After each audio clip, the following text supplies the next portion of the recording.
Christine, Paul, and Kelly get caught in the fray. Facts and logic with a twist of chest. Strip it down to truth, yeah, forget the rest. Humor pulls the lies right out of the park. Look beyond the shadows that set the dark. Sparks of laughter fire up the night, bringing clarity when they blur the fight.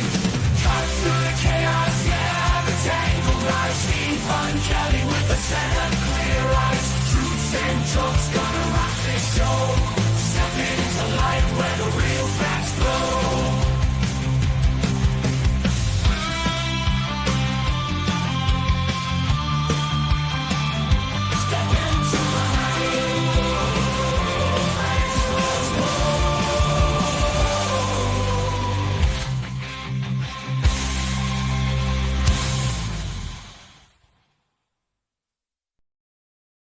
Hey there. So I'm just Morning. trying to get this thing finished up here. Yeah, sure. I thought I had forgot to do one thing. Okay. Hope everybody had a good weekend. Mine was busy. Doing move around, and you can see I'm in a new space. Still a work in progress, but happy to be in here, away from the living space in the house. And excited to talk about what we've got planned for today too, because I think it's going to be a good topic for everybody. I think we need it. We're gonna lose our ever-loving minds. Oh. Okay. I mean, if you haven't already, because I feel like I'm on the verge there quite often these days. But I think we have some tools in our toolbox to avoid the chaos within. Okay. I think I'm gonna have to redo this. Are you doing your Yeah, I post on Blue Sky?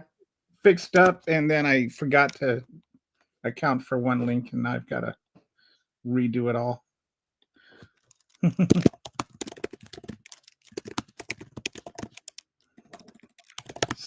Total amateur out here. Get your stuff together, Kelly. Sure. I wonder if you're as fast of a typer as me. You sound like it. I think I type about 80 words a minute. All right. Yeah. I get Josh on all the time if I'm on a call with a friend and I'm typing stuff. They're like,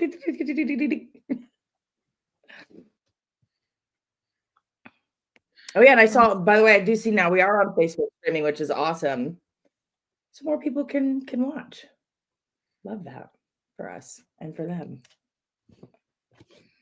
And so today, I'm just about done.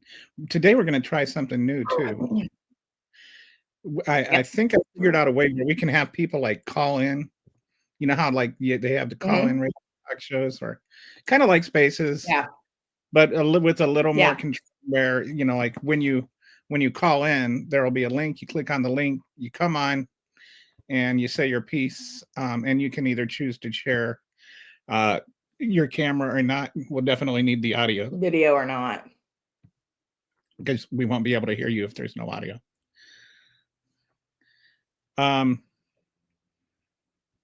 Did you freeze up or did I freeze up? We both did, which was weird. All right. So we'll share that link when we get to that portion of the program. But today we wanted to talk about, actually, I'm really kind of excited today because, so let me explain some things here. I was literally like sick to my stomach about what was going on. And by that, I mean, I had a bucket next to the bed that I would vomit into because things were so bad. And I don't know if you've just practicing your mannequin skills, but you're completely. I don't know if that's me or him. Can you guys, if anybody's in the chat, I'm going to try to check out. Can you hear me? I'm guessing not.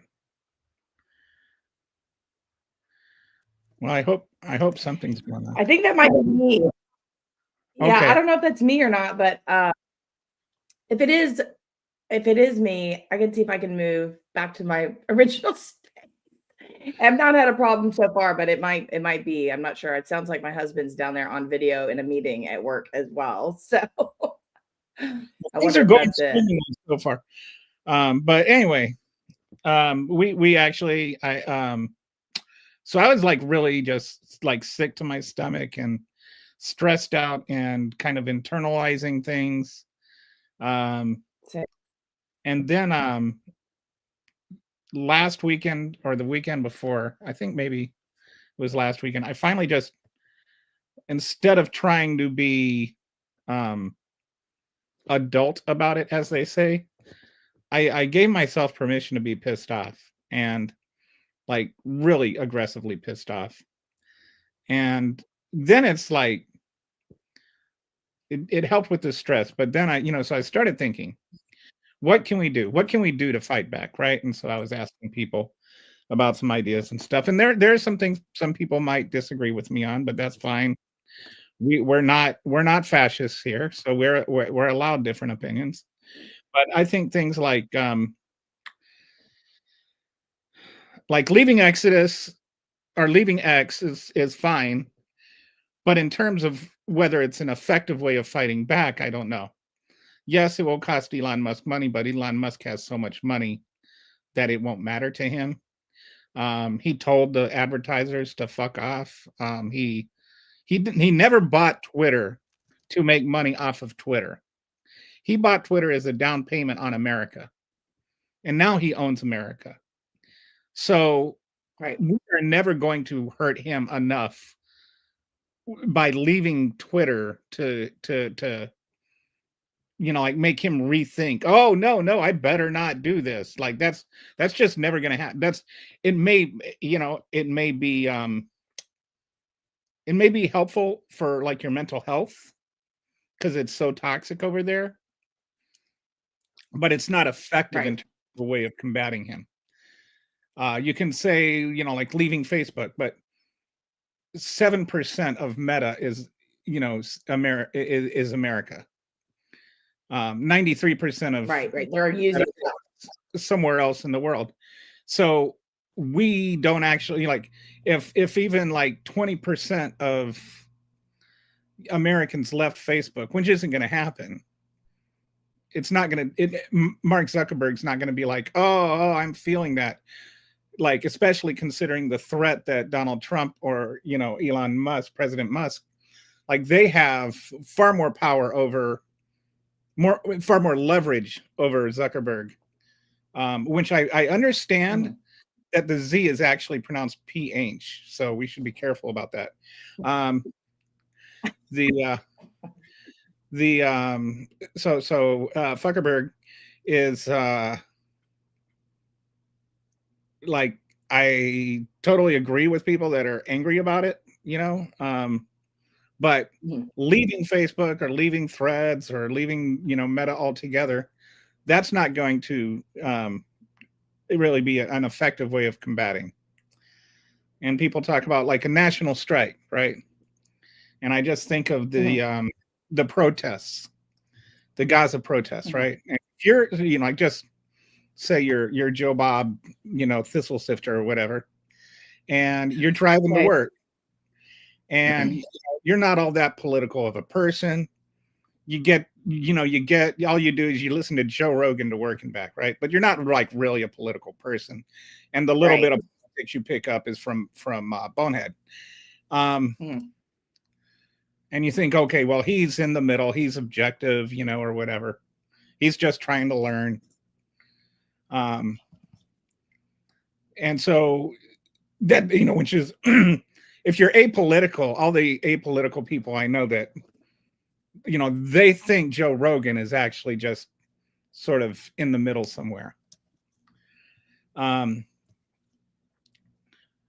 So, like you're driving to work, you're kind of running late, you're stressed out, you've got this client you're meeting with, it's a big meeting, And then some asshole just stands in your way, blocking the road, sitting there waving a sign about Gaza and Genocide Joe and all this stuff.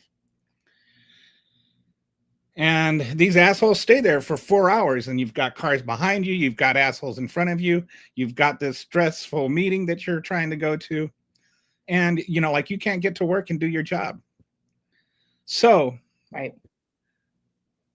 when you go to vote, are you going to be thinking about the courage they had to block your car? Or are you going to be thinking about, if I vote for Kamala Harris, even though they were protesting this, that administration, they're still going to connect it to that administration, right?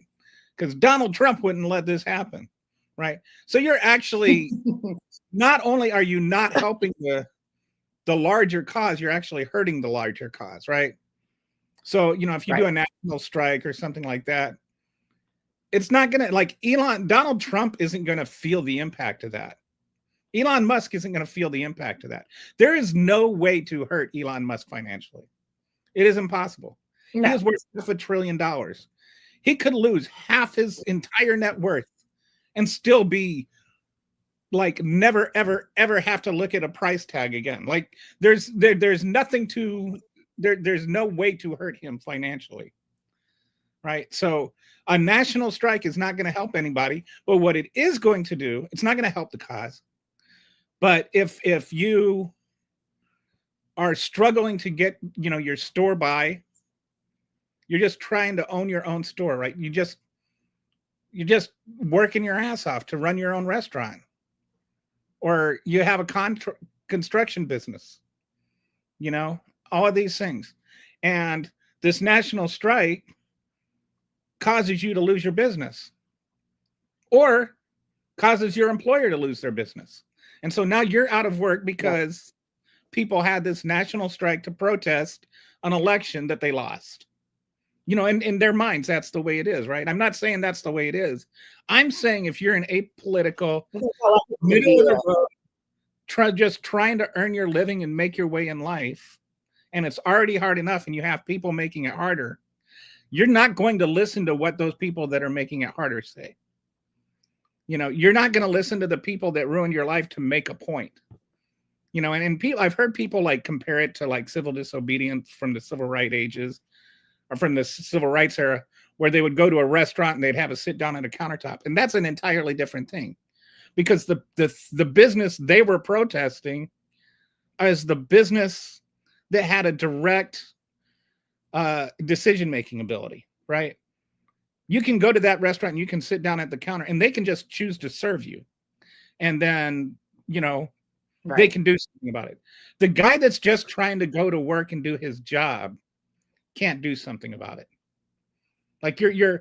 You're making people with no decision-making power responsible. So that's just kind of a low-grade form of economic terrorism. It doesn't help anybody.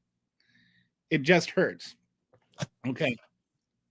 So, and so was looking at there's a lot of what I call destructive ideas that really, they might, channel your anger, and they might make you feel like you're doing something, but you're not actually doing anything.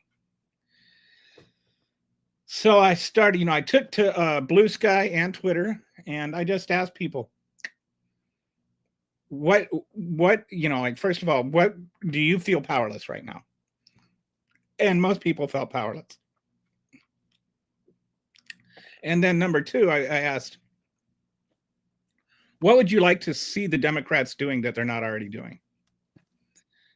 And then number three, so, there were some, some ideas, some things oh, I want to see the Democrats get out in front of the cameras more and come up the works as much as possible. Yeah. Which is fair, right? And some of them are, but we'll get it more into that in a bit. But then the third question is there some level of what you're asking the Democrats to do that you could do? Okay, you want the Democrats to get in front of the cameras and do a press conference, right? But You know, Right. you're not going to hold a press conference and have people come to it, right? But can you get in front of people's faces? Can you aggressively go after your MAGA family members and saying, look, you voted sitting there complaining about Joe Biden's inflation, and now you're voting for somebody that's willfully causing inflation through his tariffs, right? Did you vote to start a trade war with Canada? You know, like, how come I never heard you talk about a trade war with Canada when you voted? How come you never talked about trying to take over Greenland or invade Panama? Like, you talked about, we don't want wars. We're tired of the wars. And now you're sitting there supporting a guy that is talking about wars. Like, what if we aggressively got in the faces of our family members and MAGA friends and really challenged them on some of the things he's doing? Because they're saying, oh, well, you know, we voted, we won. And it's like, but did you vote for that? You know, because from what I remember, you were voting against the things that he is now doing. You voted against Biden because of inflation. You voted against Biden because of the wars that, you know, we're not even fighting wars, but, you know, you were talking about the endless wars, endless wars, endless wars. Now you're voting for war. Now you're just suddenly for war. Like, I think if we want to complain about the Democrats not getting in faces, we need to get in faces, right? And we don't need to convince everybody, but if we were to just convince one person who voted for Trump to switch sides, if everybody that voted for Harris got one Trump voter to switch, we would win in a landslide. I think she's going to the kitchen, but we could win in a landslide by changing that. So some of the other things that we could do is, so the first thing we can do is really to speak ourselves, right? If we speak up, if we challenge the MAGAs, you know, the ones that were in a family or whatever, the ones that we don't talk to, if we talk to them, then we could make some progress, and it might not help right now, but in 2 years we would be able to take back at least the House, at least have some way of stopping the cavalcade of stupid. So the next thing we could do is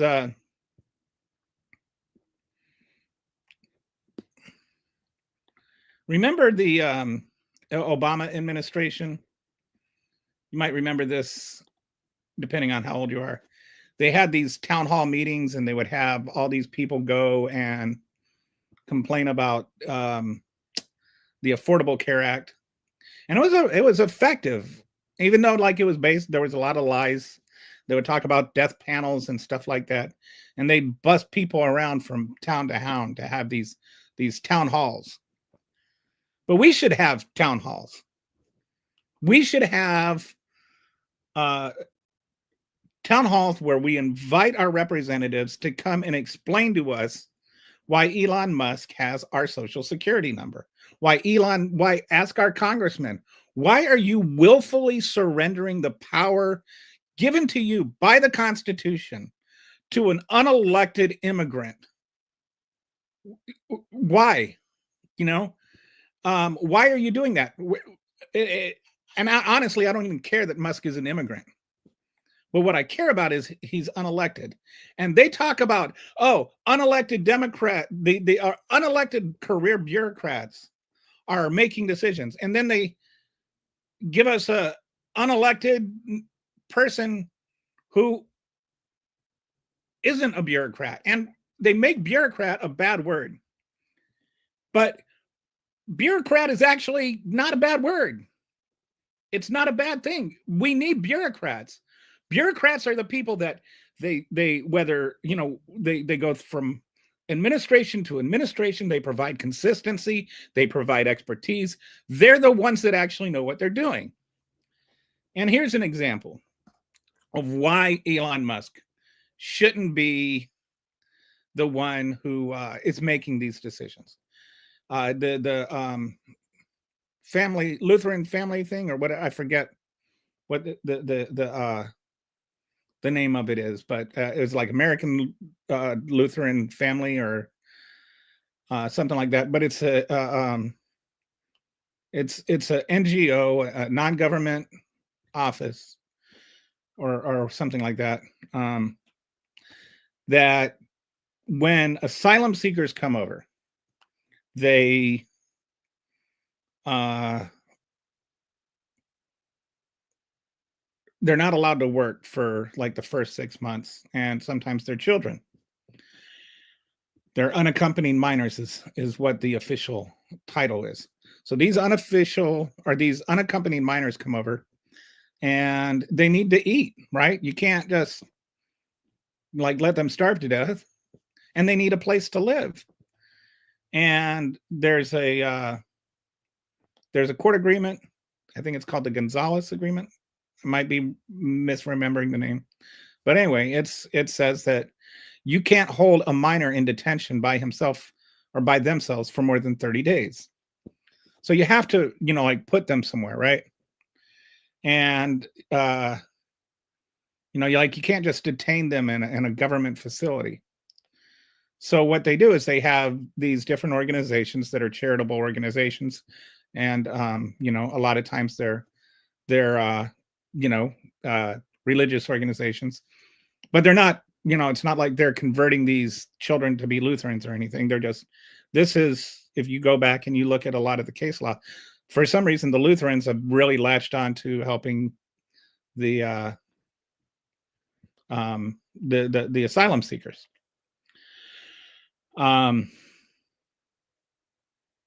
So what happens is when you come over, if you're an asylum seeker, you get a number, just like a social security number that's unique to you. Only, like that number belongs specifically to you, and it's used for, budgetary purposes. So you go and you stay. So then this organization, various organizations, and they're all listed. They're very much accounted for.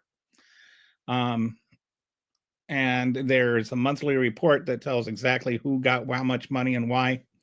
And you get a set amount of money for each asylum seeker that you're taking care of. And the Lutheran one is the largest of these. And Musk goes on talking about, oh, these are people are just, like they're funneling money to terrorist groups or whatever, some kind of crazy nonsense. I don't want to go into all that craziness, but I'm just establishing this is a very legitimate operation that is already very controlled. That they get an amount of money for each of these asylum numbers, and each one is attached to a real person. It's not this is not a thing you can work your way around. But they're brown people. So, he makes it so that, makes it seem like they're doing something illegal.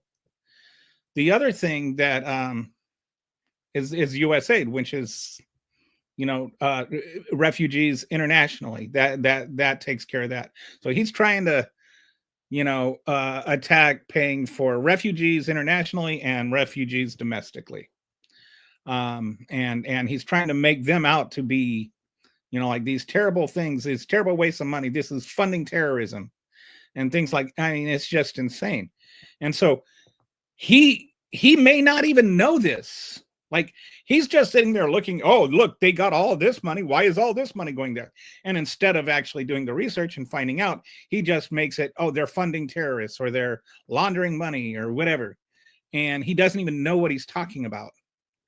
And that's why you don't want just some political appointment with an agenda and little curiosity and no knowledge at all to come in and make these decisions involving our entire budget. And it's like, yes, I'm pissed off that he has my social security number and that he's given this access to all the computers and stuff.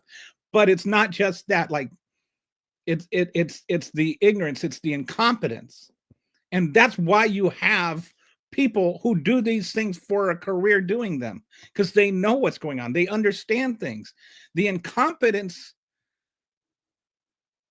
is as bad as the hate, but we're all, I'm like, right now we're focused on, you know, the abuse of power and stuff, but it's also the incompetence. And I just, that incompetence is something they want to infuse in every aspect of the federal government, because they want to replace competence with partisanship.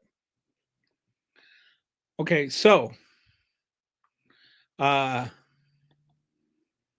we need to have town halls so that we can talk about these things and debate these things. And we need to broadcast those town halls, and we need to put them on YouTube, and we need to live stream them to Twitter and to Facebook. We need to make this conversation a national conversation. And you can forget the legacy media doing it. They have proven and established beyond any shadow of a doubt that they have no interest in having a national conversation. They want to control. The Trump administration controls them. They're afraid, and they're paying out these lawsuits because they're afraid. And to be honest, it's because they should be afraid. Trump's abuse of power knows no bounds. And it's like one thing to say, oh, well, you did this thing with a gun to your head, you're such a coward. It's another thing if you have the gun to your head. So what's the next thing? So we got Speak Up. We've got town halls. Another thing we should be doing is, and these, you know, like all of these ideas are not mine. These are things people suggested to me on Twitter and Blue Sky. And so, I mean, I'm just thinking these are actual ways where we could effectively do something. So the next idea is launching a commercial campaign. And, you know, this is the thing I just keep thinking of: Joe Schmo driving to work and driving home. And I think that there is a kind of anger that is really deep seated. And sometimes the one New York Times chick that always, you know, interviews these guys and gets hammered for that, like, I kind of get where she's coming from. I think she maybe, you know, like, could be a little more even-handed about it. But I think there is, especially, like, I'm Gen X, and I think that there is a kind of anger stewing in Gen X, because we're the first generation that isn't doing better than our parents did. And it's not because we didn't work or we didn't go to college. It's not because we didn't earn it. And, you know, like, we've worked hard, but, you know, we didn't get anywhere. And I think that there are a lot of Gen X people that blame things like affirmative action for that, because that's easy, and because, you know, they've been manipulated. This goes back, you know, like hundreds of years, since the very colonization of America. They would even tell the Irish indentured servants that they were being replaced with the slaves, and so that they would hate the slaves. So this goes back just as far as our history goes. And there's a book called White Trash: The Secret History of Class Warfare in America. I think that's what it's called. But it's a book about how the elite have always despised the middle class and poor whites, and how they've always used minorities as a scapegoat to get the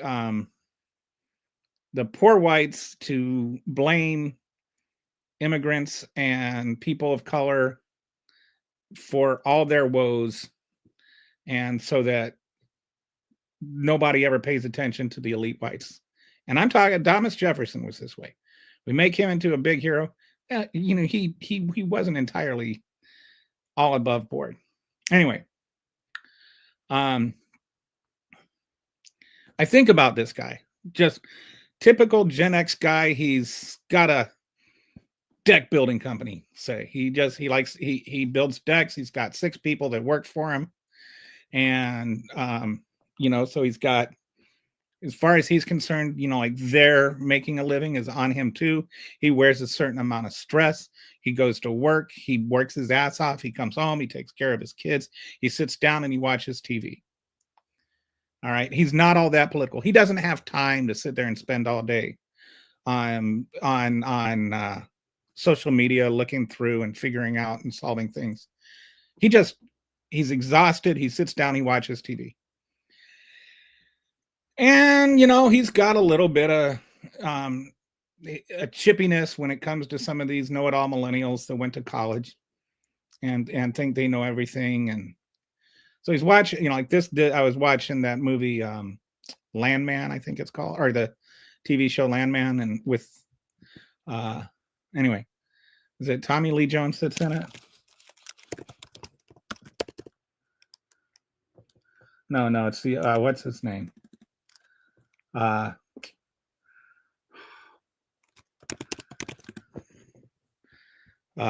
Billy Bob Thornton. I always get those double names mixed up.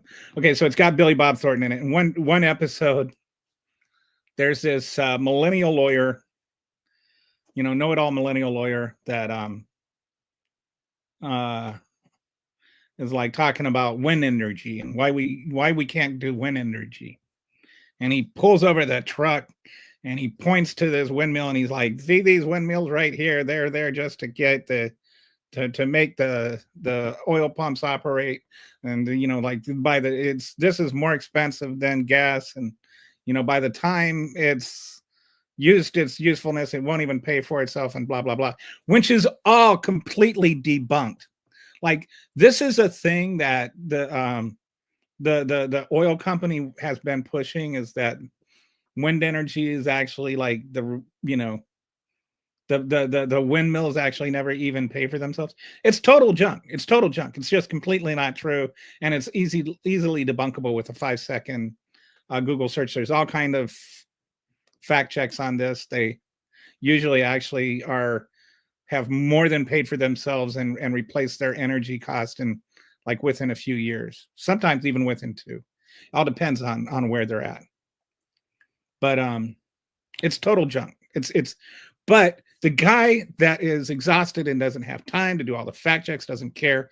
He's just like, oh yeah, that millennial chick got put in her place, and yeah, ha ha ha, yeah. And he runs around thinking that that's true, because he got his news from a fictional TV show where they had to fictionalize this guy winning an argument with this obnoxious millennial person, and so, but that's where this guy got his news. That's where this guy, this deck builder who works hard for a living, that's where he gets his news, is from CBS primetime TV. Not from the news, though, from this fictional thing where the debate is actually established by the winner, by the person can have the writer can make this person win the debate. He's in control of the outcome, and it's all fiction. But the guy goes to vote and he's thinking about, all these green energy people. They don't even know what they're talking about, because he learned his thing watching Landman. All right, so that's number 2 that's the thing we need to look at is how can we talk to those people? So what if we had national commercials?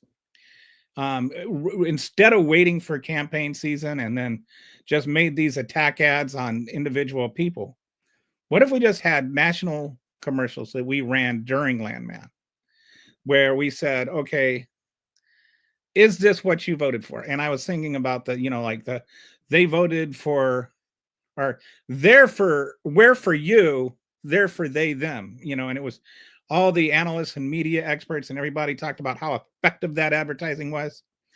And so what if we ran ads and we just said, they say they're for you, but now look what they're doing. They lied to you.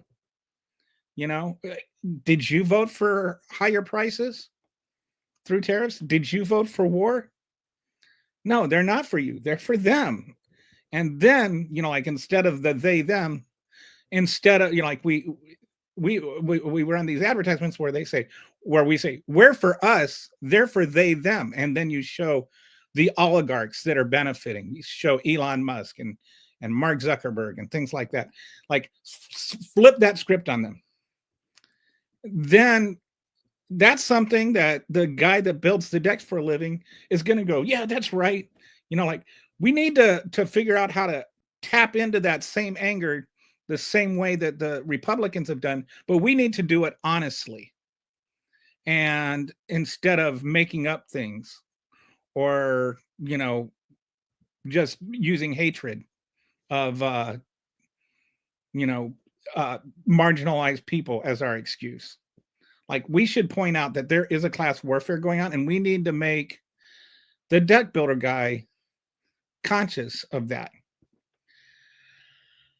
So second thing we could do that's positive is make these national commercials.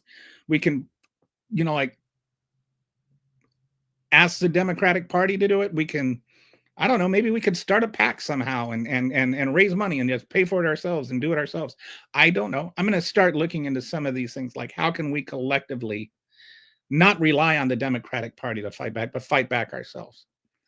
So the next thing is I for a while I was doing these like little cartoons that would sort of frame things in a lighthearted sort of way. There was one I did with the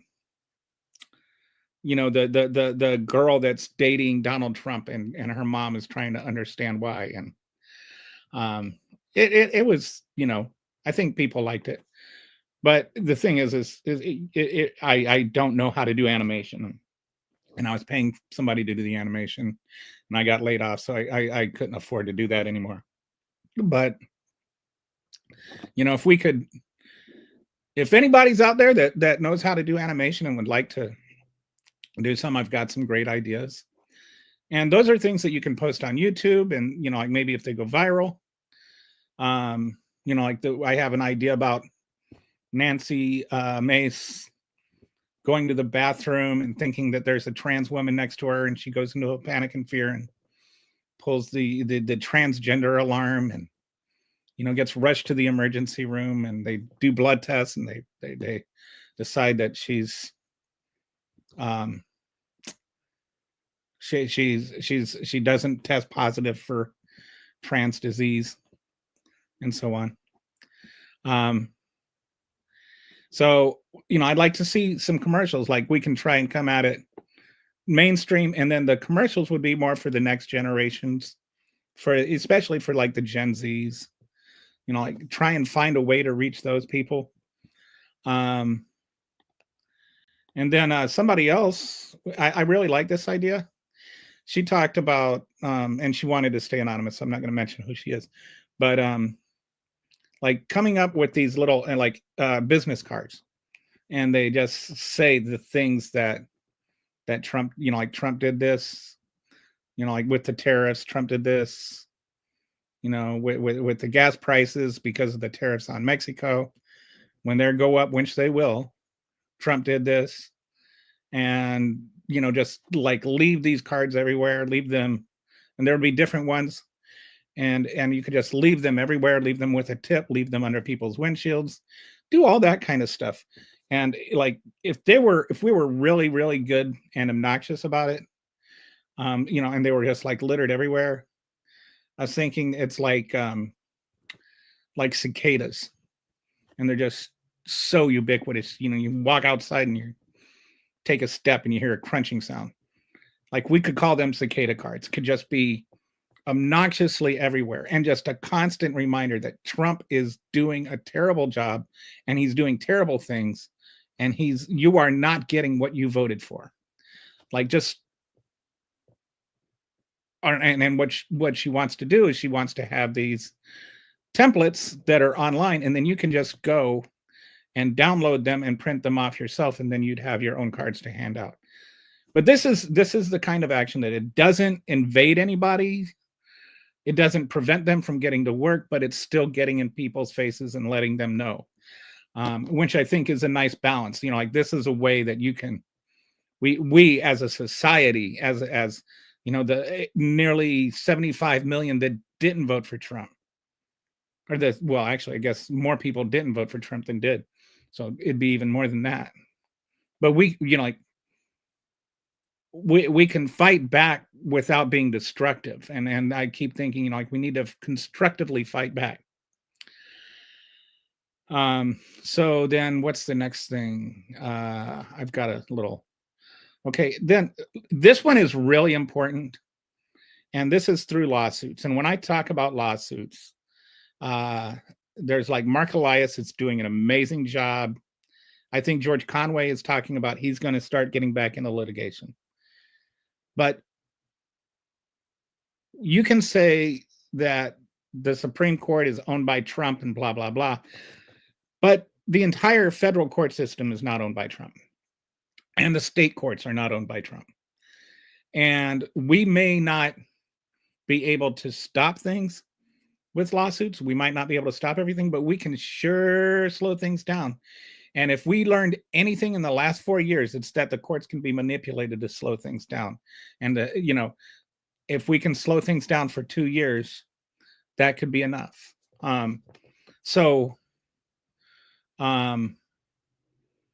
There's a couple of things that I want to do, and I'll, you know, check back and see if I can figure out some of this stuff later. But one thing I want to do is I'm gonna contact Mark Elias's firm and some other people and see if there is a way that we, as just ordinary citizens without any legal training, do they have any work that needs to be done that's just leg work, just grunt work that we could do to, because he's like taking on the whole world all by himself.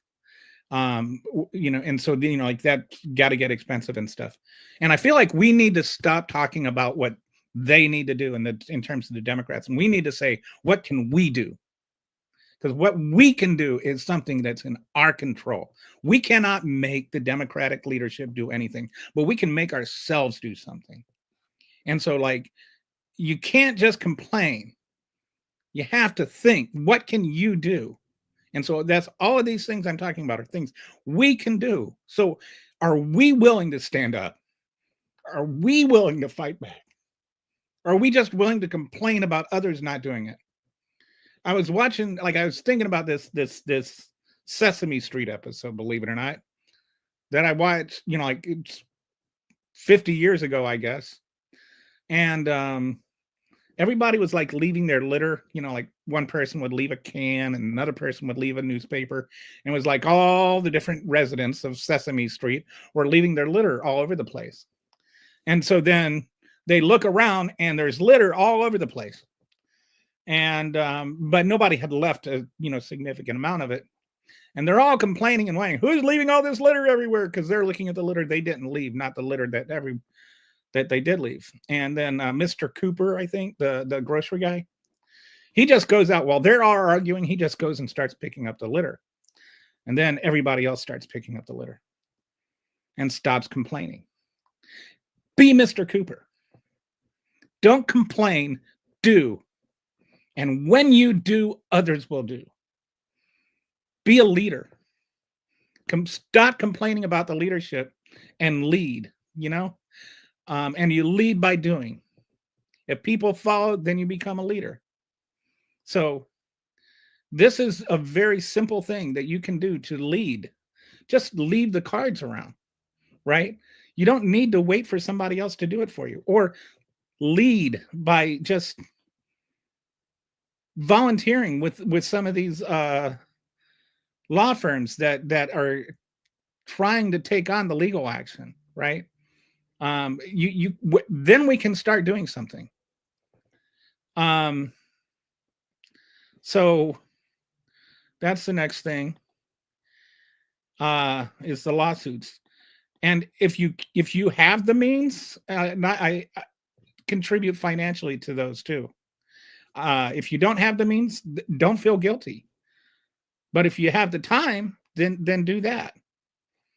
And it might mean to make some sacrifice here and there. Like you can't fight without a sacrifice. Okay, and then the next thing, and this might be the biggest commitment, but I always hear people complaining about who the Democrats ran. Oh, the Democrats should run this person, and they always wait until the primaries are over. And it's like the Democrats didn't run somebody. Somebody ran and they won the primary. Okay. And if you didn't know who they were, and if you didn't run against them or support somebody who was running against them, then you don't really have a right to complain. Like, if you can, and you really feel that strongly that the Democrats need to run somebody further to the left, then primary somebody. Look, if Lauren Boebert can win a seat in the House of Representatives, anybody can. I mean, that woman is as smart as like a boiled egg, and she won. So don't think that you can't do it. Like, you can't, especially if you're in a Democratic district, and so much of the Republican Party has moved to the right, not by moving the national audience to the right, but by moving the party to the right. And then it's like a choice between Lauren Boebert and a communist, as far as they're concerned. So they vote for the boiled egg over the Democrat. And because, but that boiled egg tapped into the anger. She did it dishonestly, and she's a racist and all of that, but she tapped into the anger. We need to learn into and when people say we need to be more like the Republicans and fight back like them, and I think in some ways that's accurate, but we need to do it without being racist, without punching down, without attacking the marginalized people. But we do need to recognize there is a frustration that is deep in Americans, that they have worked their whole lives and they haven't gotten ahead. And, the real reasons for that are 40 years of trickle-down economics. Now, I guess 45 years of trickle-down economics. There's a reason for that. And we can't intellectualize the damage that Reagan has done, and that the Bushes have done, and that Trump has done. We need to speak to the anger, not to the mentality. And that is what, like, we're always trying to be scholastic about things, and that does not help the anger. And like, if you're married or if you're in a relationship with somebody, I just want you to think about you're in an argument with your spouse or your significant other. It is really hard to just sit down and calmly and logically and rationally consider your things when you're really pissed off, right? Like or when you're really hurt. Like the feelings you have are real. And it's funny because they always say facts don't care about your feelings, but if you show them a fact check, they get their feelings hurt. I'm not talking about your spouse, I'm talking about Republicans. But we need to learn to speak to the anger. We need to speak to the frustration. So I don't know what happened with Nehan. I guess, I don't know if her internet's going on. So what we're going to do now, we're going to try something I have never tried before, and we'll see if it works or not. I'm going to post a link here. And this is actually, and I've got to post this on my Facebook page.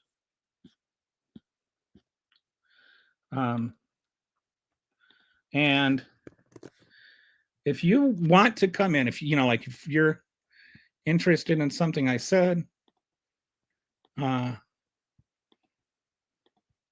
if something in anything that I said, it kind of struck a chord, um,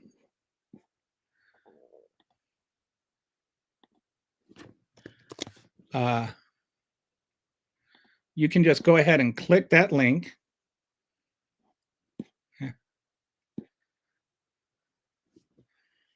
And hang on, I think I've got everybody.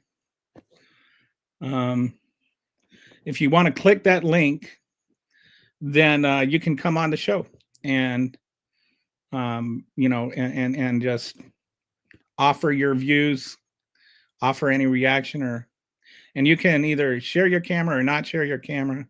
But we're going to try and do this like a talk show sort of thing, or like one of those call-in shows, and we'll see how that works. I wish. Okay, I'm just checking to make sure that. Okay. So okay, yeah. Anyway, whatever. I think everywhere. Wait, that didn't. So, okay. Oh.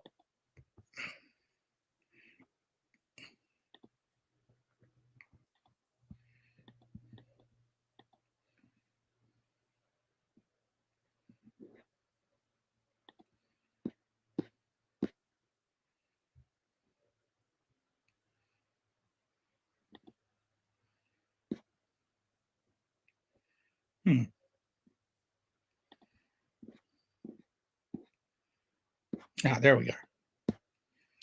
Okay. And I'm posting this on the Twitter link now. Took me a minute to figure out. Okay.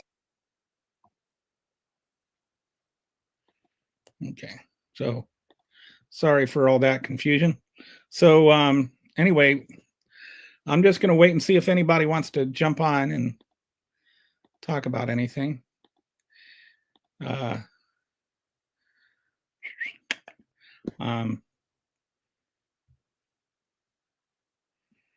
So boy, it would be nice if Nehan. I'm going to see if Nehan.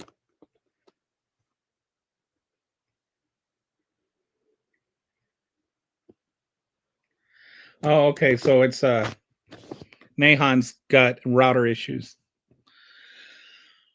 So okay, you know what? Well, I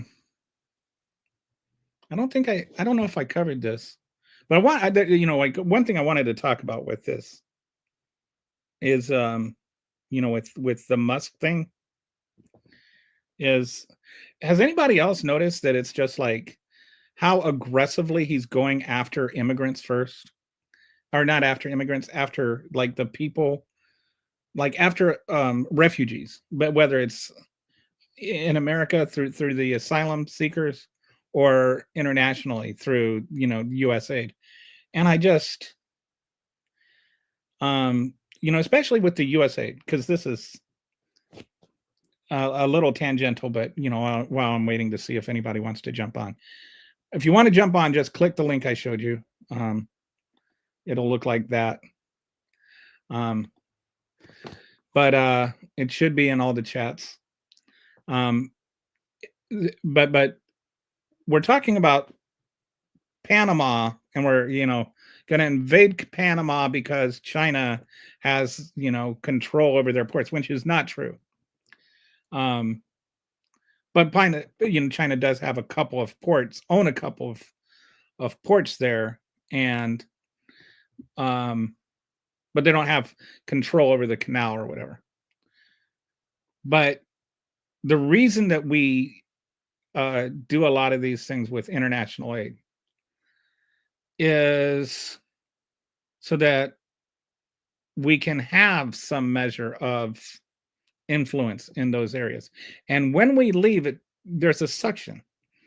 And China has been going in and filling up the lack when we leave those places. So then China has access and they have influence over those other parts of the world. So when we, like I just find it ironic that at the same time that we're complaining about China having too much influence in the world, we are causing them, or we're giving them the opportunity to have even more influence. So I just like with Elon Musk, I did not realize that he did not have a graduate degree until this weekend. I was just looking at, does he even have a, like a graduate degree? Because like people were acting like he personally designed the rockets. And I think some muskrats even believe that he's, like a rocket scientist or something. And he's got a BS in economics and a BA, or is it a BA in economics and a BS in physics or something like that.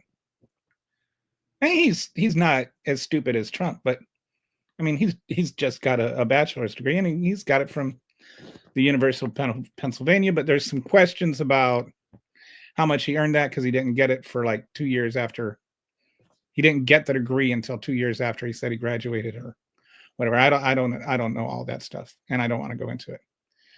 But he's not like this genius that he planned, that people make him out to be. He's just a guy and he paid for his college by hosting these big, massive parties in the 90s, which I can't imagine that there was no ecstasy at those parties, or that he wouldn't have known about it or participated in it. So I just, and this might be kind of a weird thing, but I wonder if he, like his whole fascination with X goes back to like dealing X or something. This is just speculation on my part, but I totally would not be surprised by it. All right, so it does not look like, is anybody trying to join and can't join, or I was hoping we'd get some people to call in. Maybe it'll be better the next time. But anyway, I guess if nobody wants to call in, hopefully next time we'll get some people to call in. I was maybe nobody can. Anyway,